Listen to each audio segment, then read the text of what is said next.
Okay, so first I want to know, what did you think about the idea of renaming Denali back to Mount McKinley? Awful idea. We already went through this with President Trump back in at the very beginning of his first term, when Senator Sullivan and I went to his office and we were talking about a whole range of things, and he raised that issue then, and both Dan and I leaned into it and said, no, bad idea. This is not only something that Alaskans heartily endorse and support, it is a name that has been around for thousands of years, named by the Koyukon Athabascan, North America's tallest mountain. Shouldn't it have an extraordinary name like the Great One? I mean, that's what Denali is. And so to have named it after a U.S. president who never even set foot in the state of Alaska, I'm sorry. This one should be off the table. I think the administration is going to have plenty to do when they first come in, and so relitigating whether or not it's Denali or McKinley is just not even a place to go to. Bad idea.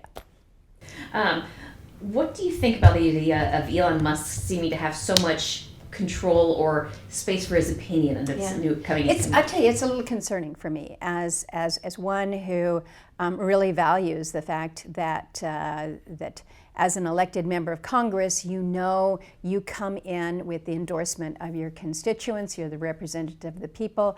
But here you have a billionaire, and not just any billionaire, but probably the wealthiest man on the planet, who is using a megaphone and a platform to influence in a way that that many would say is out of bounds.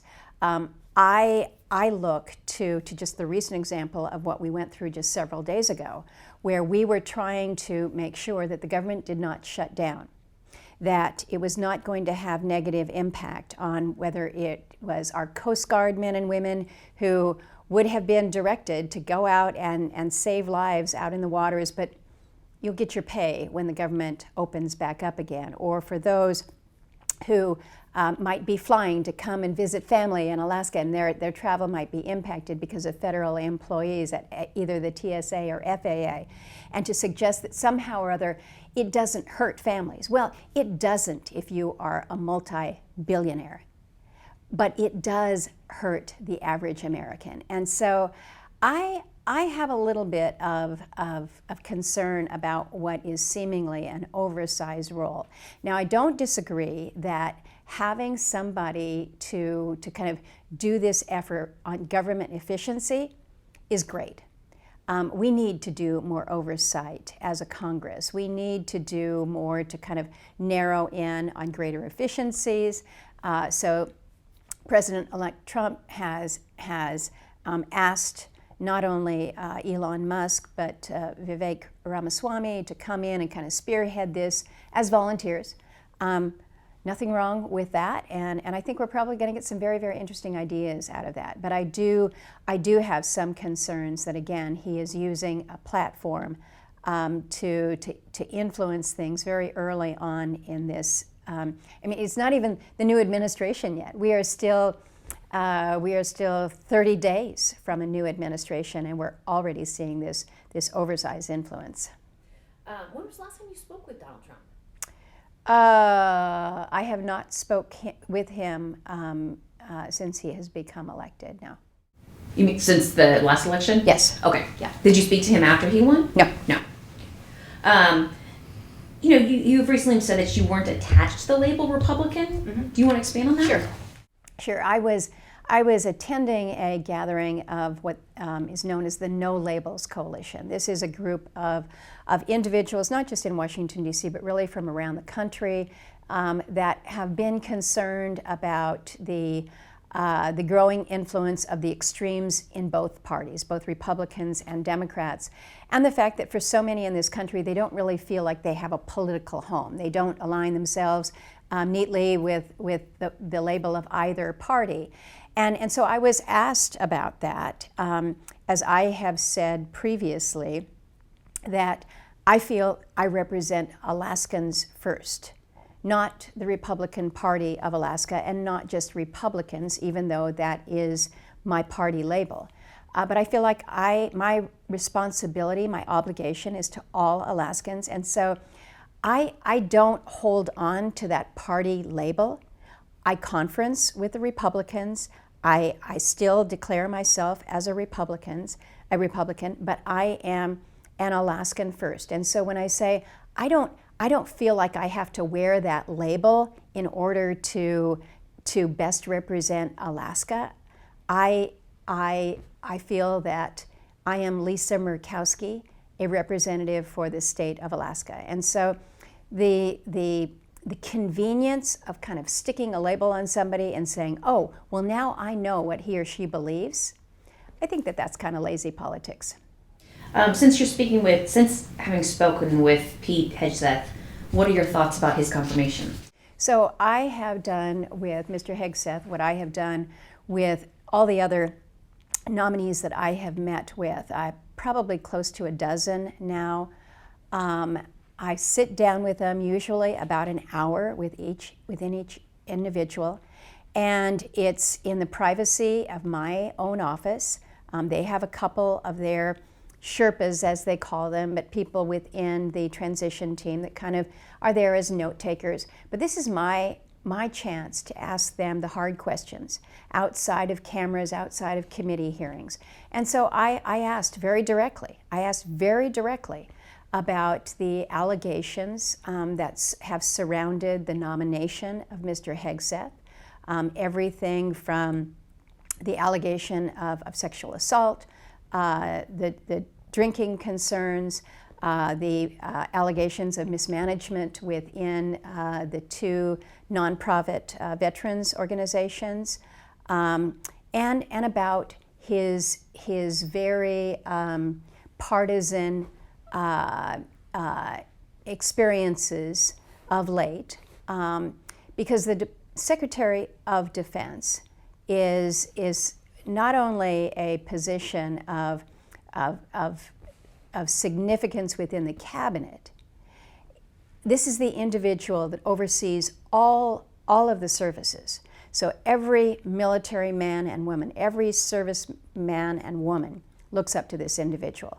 So I expect this individual to be a person of the highest caliber. It was important to me to be able to ask the question, hear his responses, and then my next step in this advice and consent process is to follow what happens at the committee proceedings.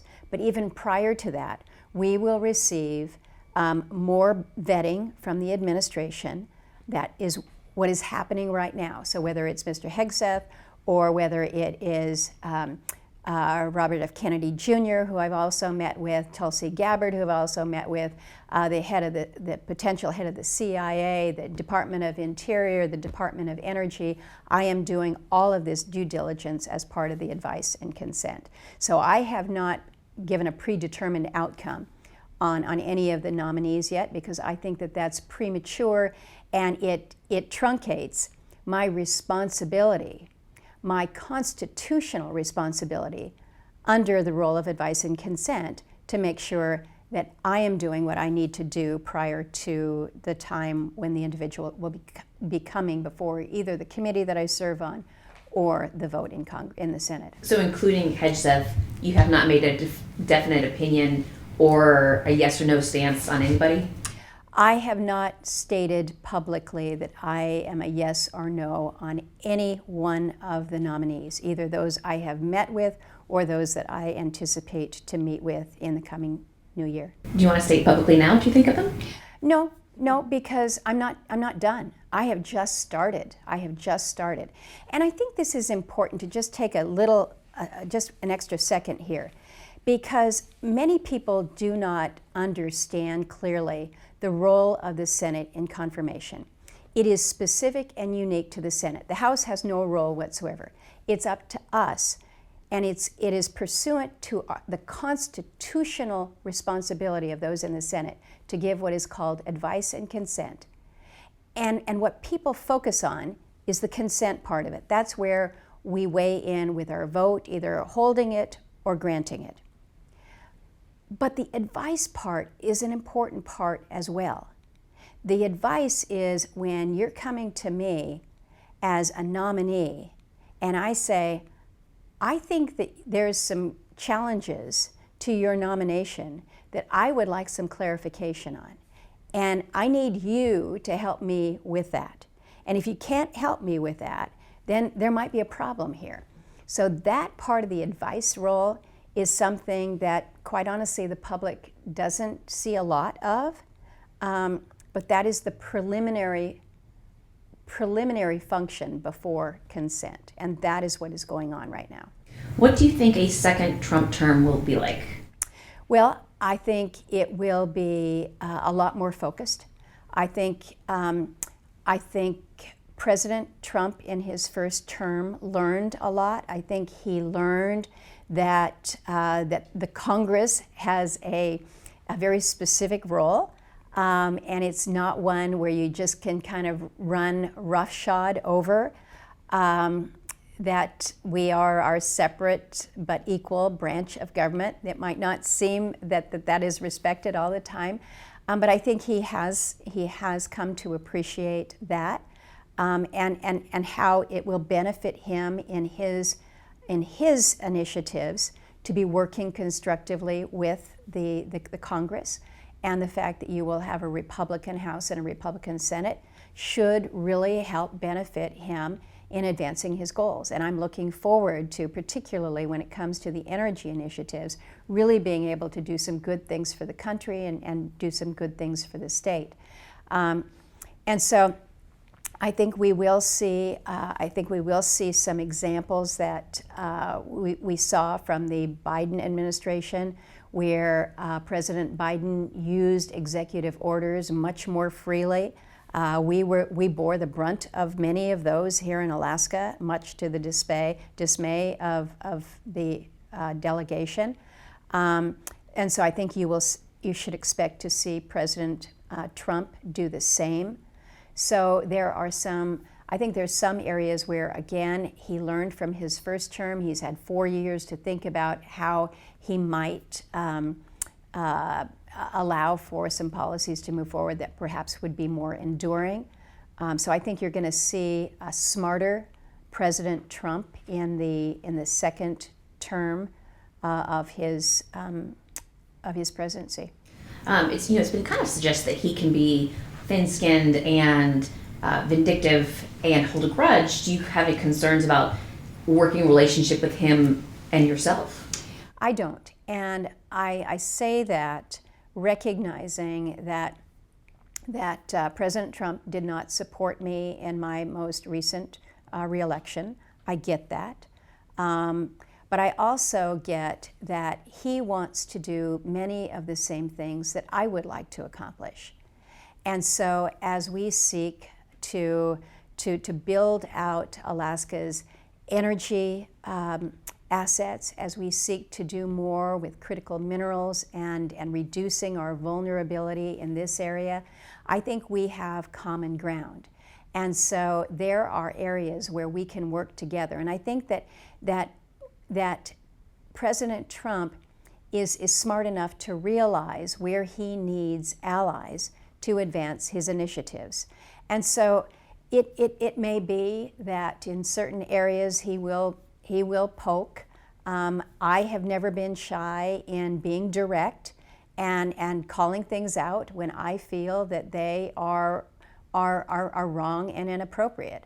I think the latest effort, or I don't know if I should call it an effort, but he has stated that the United States should be looking to take over Greenland. I think, and I will tell President Trump when he comes into office, I think that that's a bad idea. I think that we need to take care of the U.S. Arctic first and do right by our Arctic before venturing off on what some would view as imperialism.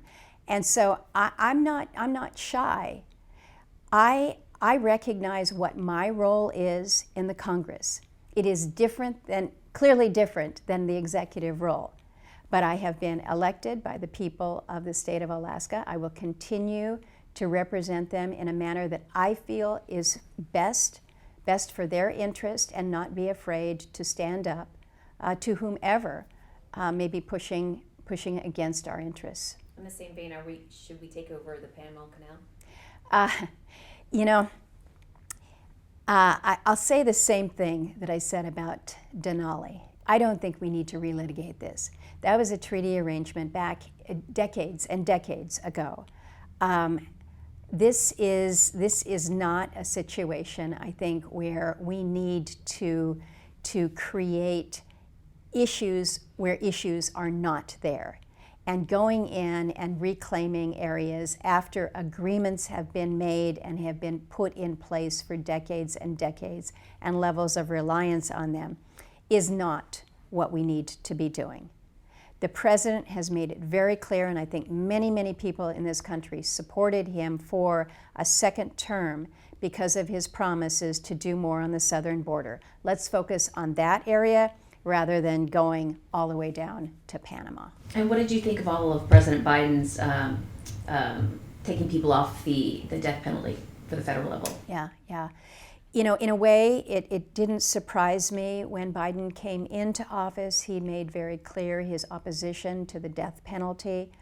And so I think he looked at this and said that, well, he wasn't able to make advancements in removing that, that this was one way to basically reinforce his opposition to that. I did note that it was not complete. I believe it was 37 of 40 that were on that have the death sentence over them, and that the 3 who were designated as international or global terrorists were not let off. And so I think that there was a level of discernment there. For one of my colleagues, she's working on a future story regarding Native American boarding schools. What federal actions stand out most to you? How do you feel about the progress made related to policies this year? And is there any additional legislation you're working on? Yeah. Well, we actually had what I believe was a significant win the other night when we closed out session, was to pass from the United States Senate by unanimous consent our Indian boarding schools legislation. This is a measure that I had worked on with Senator Elizabeth Warren, and Senator Schatz and I helped advance that and perfect it through the Indian Affairs Committee. So this puts forward a commission to not only do a more fulsome review of what we know was a policy in this country to basically take the native out of the child, a horrible policy that was in place for, unfortunately, far too long, impacted us here in Alaska, but really all over the country. And so we have moved, I think, in a strong way. This dovetails with what Secretary Haaland did with her listening tour around the country. My hope is that we will be able to advance this working with the House in a new Congress, but I think the level of awareness that we have placed on this, again, very, very dark period of time is very important. I noted that there was a study that was just released that indicates that the number of children who actually died, Native children who died at these boarding schools, is perhaps 3 times as many as the federal report had indicated. So this is something, again, that deserves review to allow for, again, to get us beyond that really tragic policy and to allow families to begin to heal. And only a few more days for Representative Peltola in office. How do you think it will be not working with her anymore? Well, as you know, Mary and I have long been friends. We were friends before she came to the Congress, and we will remain friends going forward. I think that she did well in her role. I was proud to work with her as a member of the delegation. She had a hard challenge in front of her. It was a tough Congress to work with, but then she had multiple personal tragedies happen in her life all at the same time. And so I wish only the best for Mary and for her family. I am looking forward to a new delegation with the incoming new Congressman-elect Nick Begich. He's assembling his team as we speak, and I think as we think about the measures that we will work on as an Alaskan delegation with the incoming Trump administration, we've got a lot to do, but I think we're in sync with what those priorities will be, and I'm looking forward to being able to advance those in the new year. I know there were some, not hurt feelings, it's not the right word, but maybe just not pleased that Begich had decided he would run for office when Congressman Young was still alive. Do you think those feelings still exist? You know, I think it's important for people to realize that the job that we have as a federal delegation is hard. And we really don't have time to let just divisions or frustration drag us down. And so the opportunity for us to come together, work together as a team for Alaska, this is what we need to be focused on. This is not about any one of us advancing our own self-interest. If that's why you're there, don't bother. It's about working together as a small, we always say small but mighty team, to accomplish things for Alaska. So I am moving so far beyond what bygones were to focus on what we are going to do together as a team. Anything else you want to add? I do want to say, speak very briefly to the issue of Social Security fairness. Yes, absolutely. Yeah. So one of the significant wins from the 118th Congress, and it was a rough Congress. There's not a lot that I look back on and say this was really good, but this was big. This was good. For the 22 years that I have been in office now, I have co-sponsored legislation to eliminate the windfall elimination pensions and the government pension offset provisions. These are the provisions that basically hold back or reduce a retiree's earnings. And when we talk about retirees, these are teachers, these are policemen, these are law enforcement officers, these are people who work for our governments.